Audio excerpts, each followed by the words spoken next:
Durante décadas, a Globo mandou sozinha nas transmissões de futebol no Brasil. Quem quisesse ver jogo era obrigado a passar por ela. Mas aí surgiu a Cazé TV, sem antena, sem concessão pública, sem estúdio milionário. E conseguiu o impensável, tirar da Globo a exclusividade do esporte mais popular do mundo. Tá falando da elite. Muita gente achou que era sorte, modinha ou coisa da internet. Mas na prática, a Cazé TV fez o que qualquer startup sonha: destruir o monopólio de um gigante. E o mais louco é que o que aconteceu com o futebol brasileiro é uma aula de negócios sobre entender o consumidor, sobre controlar canais de distribuição, sobre como um mercado dominado por décadas pode ser virado do avesso. E nesse vídeo você vai entender o que permitiu esse movimento acontecer, não somente pela Cazé TV, e como aplicar essas lições no seu próprio negócio, assim como eu apliquei na minha empresa. Para você que não me conhece, eu sou o Caleb Mendes, eu sou o CEO e fundador da Zapay, hoje uma das fintechs mais relevantes do Brasil, que, by the way, não, Rafa, acabou de ser comprada por uma gigante no mercado, pela Corpay, que é um fundo, uma empresa americana listada na Bolsa de Valores de Nova York, que também é dona da Sem Parar, uma gigante aqui no Brasil. Mas vamos lá, sem mais delongas, vamos pro assunto do vídeo. Bom, pessoal, por décadas a Globo foi dona do jogo quando o assunto era transmissão de futebol no Brasil. Para o torcedor, isso significava comodidade. Ele sabia onde assistir, o que esperar e tudo funcionava de um jeito relativamente previsível. Mas essa estabilidade tinha um preço. Quando uma empresa domina um mercado assim, a tendência é tudo começar a travar. Inovação para, modelos antigos se perpetuam e a experiência do consumidor acaba ficando engessada. No caso da Globo, isso significava pouca flexibilidade para o torcedor. Para um empreendedor, esse monopólio mostra uma lição clara. Um mercado dominado é uma oportunidade escondida, porque se ninguém está inovando, tem uma dor não atendida. Mas é também uma armadilha. Entrar nesse mercado sem entender as regras, o poder das relações e o ambiente regulatório pode virar um pesadelo, como aconteceu com a Turner, que tentou disputar o mercado de forma precipitada e sofreu para ganhar espaço. E esse é um ponto que aconteceu muito na Zapay,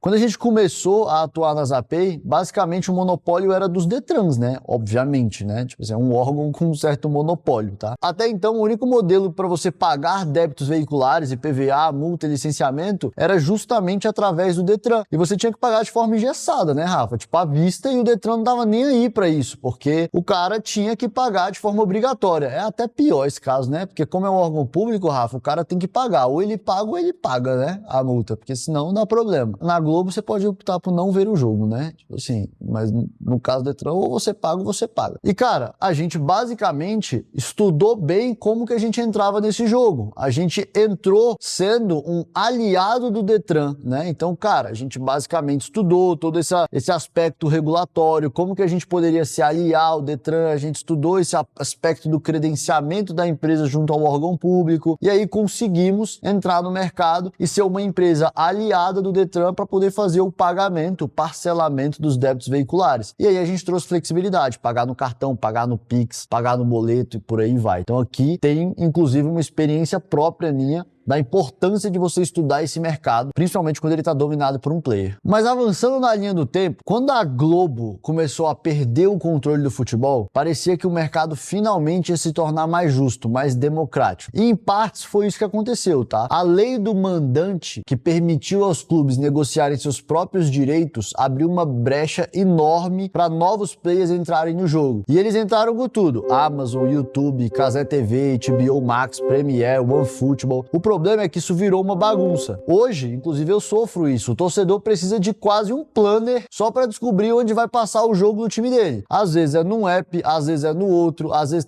você tem que assinar, às vezes é de graça e ninguém sabe onde procurar. O que era para ser liberdade virou confusão. É como se o setor tivesse passado de um extremo para o outro. Antes, centralização demais. Agora, pulverização demais, sem coordenação. E aqui tem uma lição direta para você, empreendedor. Variedade não é sinônimo de valor. Se o seu cliente não entende como acessar o que você oferece, você perde ele de vez. Inovação que ignora a jornada do usuário não gera valor, gera frustração. Aqui tem outro ponto também muito importante. A Turner foi um dos primeiros grupos a tentar romper com a hegemonia da Globo. Tinha dinheiro, estrutura, marca, mas não entendeu o jogo regulatório. Não percebeu que os contratos, os bastidores políticos e os acordos entre os clubes são um campo minado. Resultado, ela investiu pesado, mas não conseguiu sustentar a operação. E aqui também tem uma experiência muito clara minha dentro do mercado, né? A gente entrou num mercado basicamente que não existia, um mercado no qual a Zapay foi a primeira a atuar, foi a primeira empresa a fazer parcelamento de débitos de forma online. E esse é um ponto importante, a gente basicamente aprendeu muito nesse mercado. E uma das coisas que a gente viu é que dentro do mercado de pagamentos online, tirando o aspecto regulatório que é complexo, você também tem todo um aspecto da fraude. E cara, a Zapay no primeiro mês de operação dela tomou R$1 milhão de fraude. A gente faliu quando a gente entrou no mercado. E só depois a gente foi aprendendo a atuar nesse mercado como um todo. E aí aqui vem um ponto importante. Se você entra nesse mercado, assim como vários competidores da Zapay tentou fazer, e não conhece do mercado, a probabilidade de você quebrar também é muito grande, tá? Mas agora, adentrando um pouco mais, o modelo da Globo parecia perfeito durante anos. Uma estrutura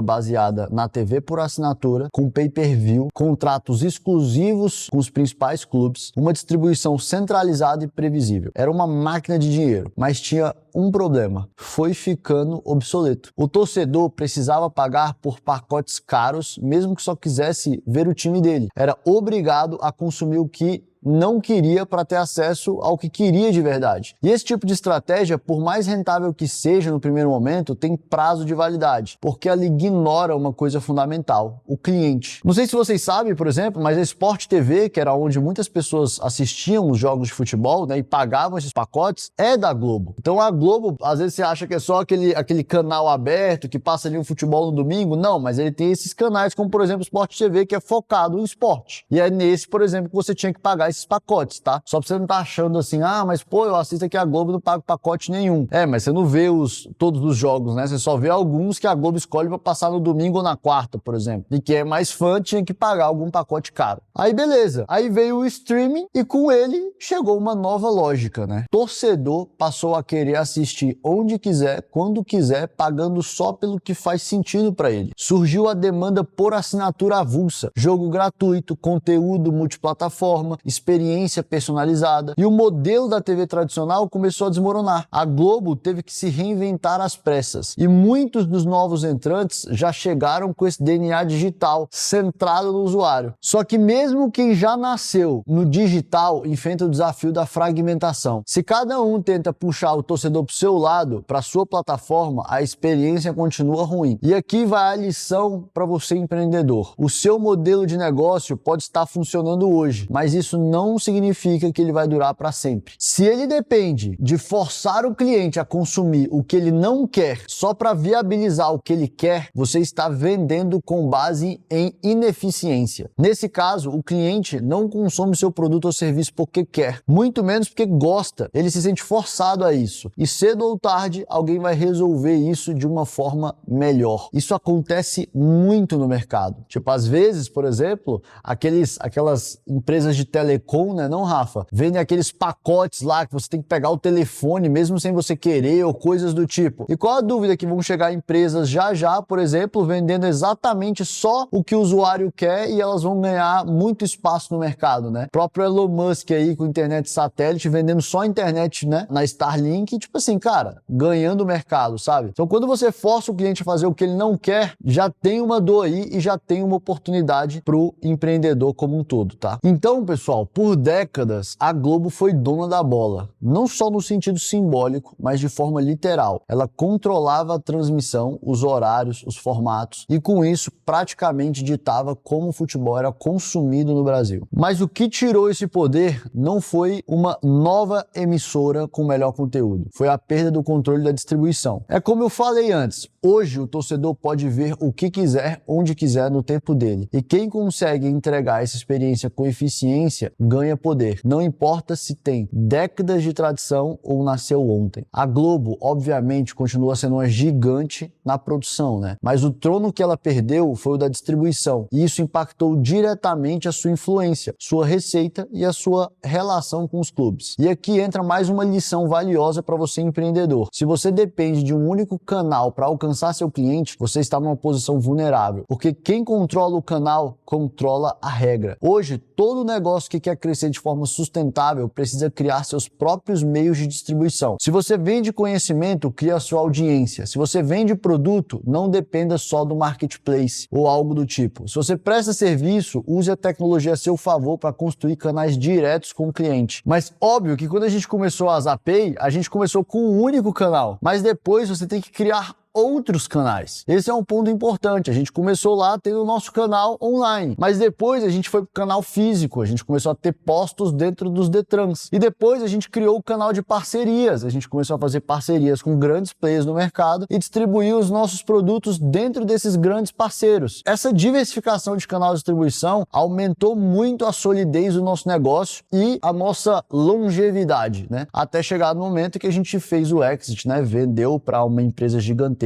norte-americana. E quando a chamada Lei do Mandante entrou em vigor, muita gente comemorou. Afinal, os clubes agora tinham autonomia para negociar os próprios direitos de transmissão. Parecia o fim da dependência das grandes emissoras, um caminho livre para mais liberdade e receita direta. Mas o que parecia liberdade virou um caos. Sem uma estrutura centralizada, os jogos passaram a ser transmitidos em dezenas de plataformas diferentes, como eu já falei para vocês. O torcedor ficava perdido, sem saber onde assistir, quanto pagar, como acompanhar o próprio time. Então, esse é o ponto importante. O intermediário, por mais que leve uma parte da receita, também oferece estrutura. Ele cuida da logística, do marketing, do suporte, da tecnologia. Se você corta esse elo, você precisa assumir tudo isso sozinho. E se você não tiver braço para fazer isso, o que era para ser uma solução vira uma dor de cabeça. Essa lógica vale para qualquer negócio. Muita empresa quer vender direto, fugir do marketplace, cortar o distribuidor, mas esquece que ao fazer isso, está se tornando também responsável por toda a engrenagem por trás da operação. Então, antes de desintermediar, o empreendedor precisa se perguntar: eu tenho estrutura para isso? Porque liberdade sem preparo vira confusão. E no mundo dos negócios, confusão custa caro. Por falar em liberdade e queda do monopólio da Globo, entenda uma coisa: mais concorrência não significa automaticamente mais valor. Pelo contrário, quando todo mundo entra no jogo sem pensar na experiência do cliente, o que aumenta é a bagunça e não a percepção de qualidade. E é aqui que entra a lição para quem empreende. Quando você decide competir só com base em presença ou em preço, você está abrindo mão de construir uma marca forte, um produto claro, uma experiência marcante. Isso leva à guerra de preços, redução das margens e à perda de confiança do cliente. A estratégia vencedora não é ter o menor preço, é ser o primeiro nome que vem na cabeça do cliente quando ele pensa na dor que você resolve. E é por isso que é bom também você caminhar para ganhar marca e o máximo de clientes possível. Foi isso que a gente fez na Zapay e na Gringo, que foi uma marca que a gente comprou. No fim das contas, pessoal, o torcedor quer ver o jogo, o cliente quer resolver o problema. Se ele precisa de um manual para entender a sua solução ou gastar mais do que pode para acessar ela, ele simplesmente vai embora, ou pior, vai para pirataria. Então, no meio de tantas negociações entre clubes, ligas, plataformas de streaming e emissoras, uma figura essencial foi completamente ignorada: o torcedor, que é quem de fato consome o produto, paga a assinatura, compra a camisa, sustenta o clube. Ficou de fora das decisões. Ninguém pensou na jornada dele, ninguém se perguntou: será que vai ser fácil acessar os jogos? Será que ele vai conseguir pagar por isso? Será que a experiência está à altura da paixão dele? O resultado dessa falta de visão foi claro: pirataria explodindo, insatisfação generalizada, fidelidade indo embora e pior, o torcedor passou a se sentir traído, porque não foi ouvido nem considerado. Agora,